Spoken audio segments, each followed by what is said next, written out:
Hello, everyone. Hello, everyone. We're live.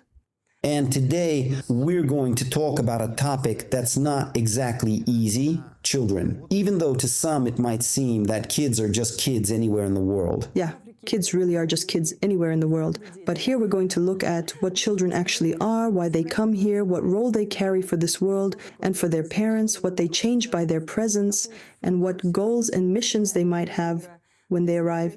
And as always, our first block, our first part, will be a big global look. From macro, we'll move to micro. And so I want to recall our dialogue from Futurology, where we talked about how every thought that comes to us, that we interact with, that we process, and then release into the world, it doesn't just vanish. It goes into a space beyond time, and beyond space as well, right? It takes on a kind of likeness there, and essentially manifests later as a human being, most often as a child that is in the same family to that same person. A child is born, a collection of their impulses, intentions, thoughts, and messages that resonated the strongest. The child comes with the same traits of character. So how do we look at this story on an even larger scale? How do children come and form? How do the souls that come to us take shape? We're limited by the electromagnetic impulses in our brain, and that's why our perception is linear, even though it feels like we have a full 3D picture. Through our senses, we get the impression of some kind of reality we live in, but quite often in a dream, we also think it's reality and live it as if it's real. And when I read the book, Seth Speaks, Seth actually said that in our dreams, we're more real than we are here in the physical world. And so, again, I'll speak from the position of that dream we live in here, the dream called a reality. And the illusion we believe in, as they say, that we're a projection and not really real. And of course, if you take quantum physics and start looking deeper into us, you find emptiness. Because from the nucleus of an atom to the electron, there's an immense distance. But then the question arises, what are we really? Who are we? And how do we even grasp it? We're going to start by realizing this on a global scale so that when we shift into the small, we'll understand why the big even needs the small, us. It turns out the head of everything is focus of attention. And if our focus of attention fixes on a small amount of events, energies, or sensations, then we live a highly concentrated experience around that. Our task is to be concentrated here and now. This way, the so-called non-existent past doesn't influence us from the outside, but does from within. The non-existent future doesn't influence us from the outside, but does from within. And parallel to that, what's happening both inside our picture of the world and beyond it. Those who participate there also influence us, but our task is to let them influence only our inner state. Then we project and create a kind of space that contains past, future, and everything happening around us. Plus, there's a background influence from probable realities and other dimensions where we also live. And the question instantly arises, who are we? And no one can truly answer it because it all depends on the position we take to look at it.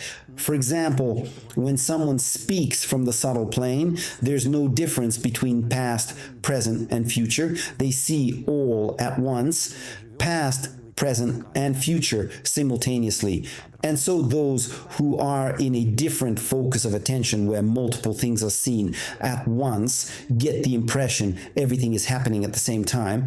But it's very important to understand that we are only what and how we perceive, that there are patterns here and there.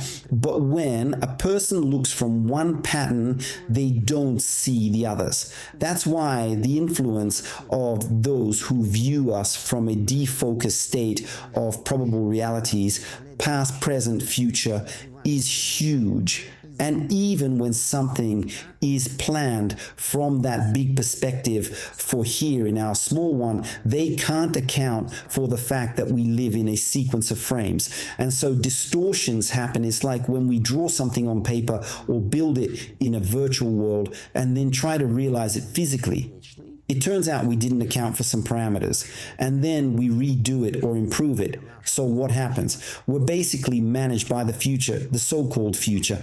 We come from the future. Notice, we're born, we form a personality that becomes that future, and then that personality comes here and makes corrections to change itself back there. And so we get this multi-layered perception of the world because each reality we've lived is unique. That's why when we decide to return to our past, we don't return to the past we were actually in, because our future has already influenced it countless times, tweaking what it wanted to change there to get something here. And this is an endless process, improving our past, improving our present, and improving our future.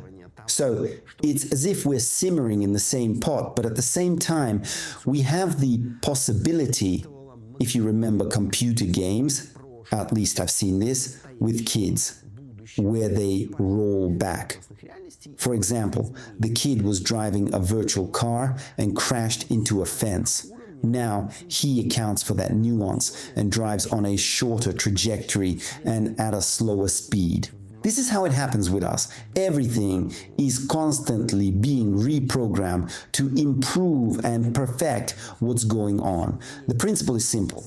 In each unit of time, to interact with the maximum number of past, present, future, parallel probable realities, and other dimensions. And the desire at the highest levels is to create conditions so that the number of connections we have at the moment of exchange approaches infinity. And this is our principle of life. Constant development, constant novelty, constant unknown, which is the foundation of life. Because even those who form and plan us, they do it, figuratively speaking, on some drafting paper or in some program. But then it all has to be realized physically. And in this case, we need to understand that the foundation of foundations is children. Birth of children. This is the cornerstone, the initial focus that gives life to everything. And when we're born, we necessarily have to pass through all the programming that came before. And so when we watch how a living human being appears from a cell, we see that they pass through all sorts of external forms. We could, let's say, look back at in the past and see some living entities that at one time were not yet human at all. From your introduction, we can conclude the following. The combination of laws, cause and effect chains, actions, initiatives, and thoughts of the ancestral program carries a certain projection into the future. And from this ancestral program, the energy that projects into the future reaches a specific point in time where a person is directly formed, and then it returns to the ancestral program as a child from the future.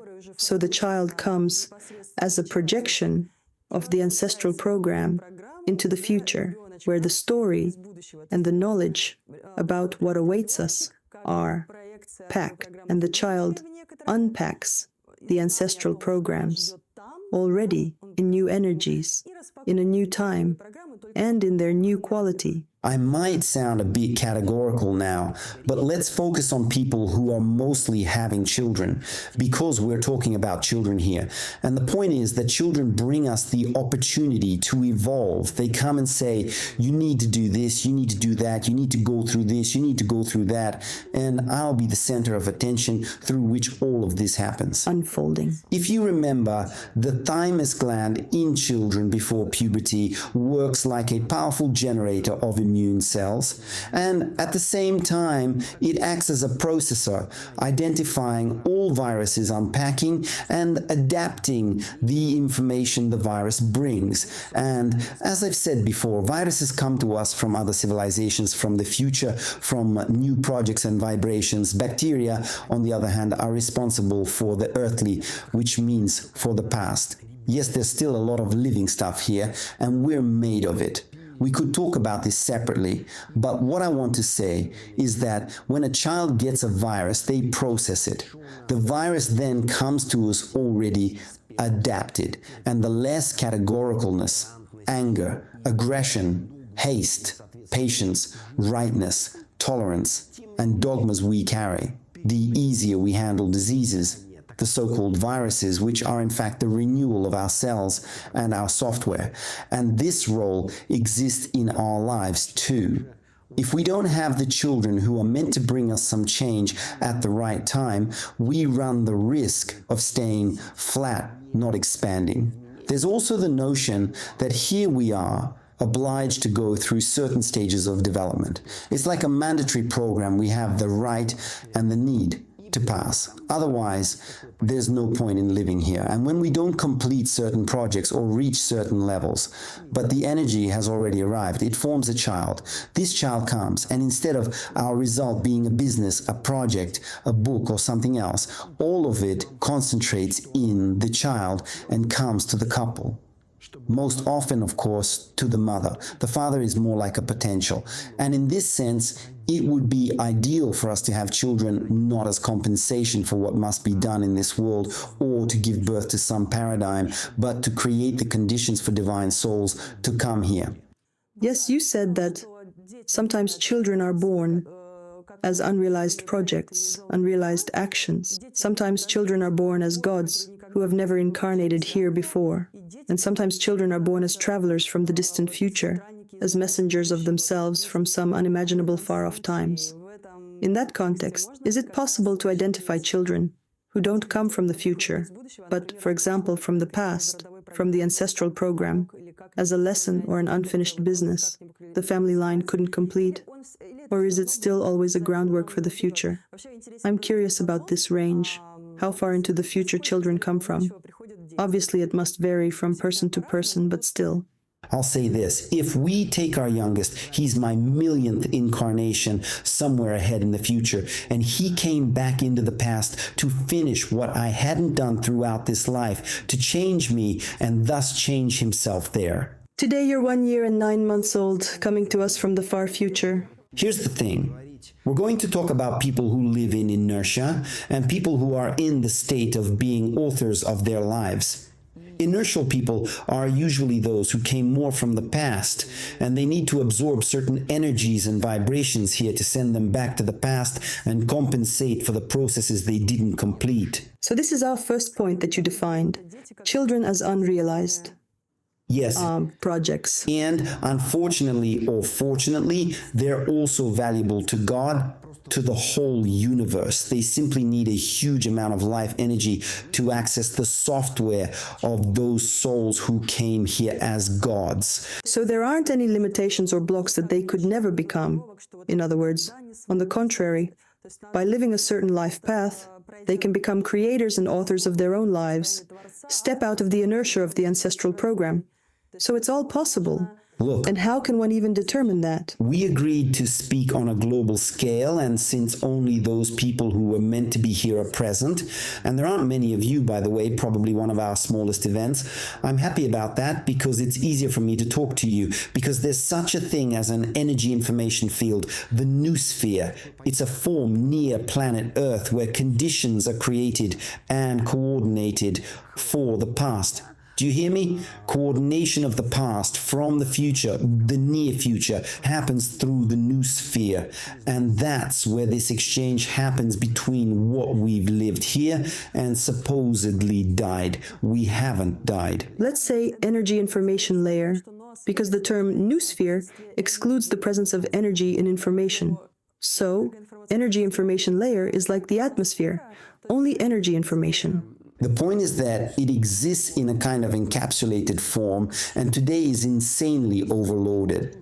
That's why you can't stay there for long. And what's happening today, for example, if someone leaves life now, they're literally reborn within 1 to 3 days. That is, the mother's already pregnant, the conditions are already created, and they've already arrived with just a day's difference. You leave here, and you come here. There's no more gap. And here's what we're going to talk about. On the one hand, every thought strives to become a soul and then turn into God. Every thought, it comes to us from outside, formed from certain molecules and atoms that radiate. And we know that any energy is consciousness. And when that consciousness turns into a certain algorithm, which means it finds connections with other types of consciousness by similarity, its task is to evolve. But if it evolves one-sidedly, it turns into categoricalness. And for that, it needs to break its categoricalness on whom? On us. And it doesn't matter if categoricalness is in the positive or the negative. It's simply energy or information that strives to become a soul.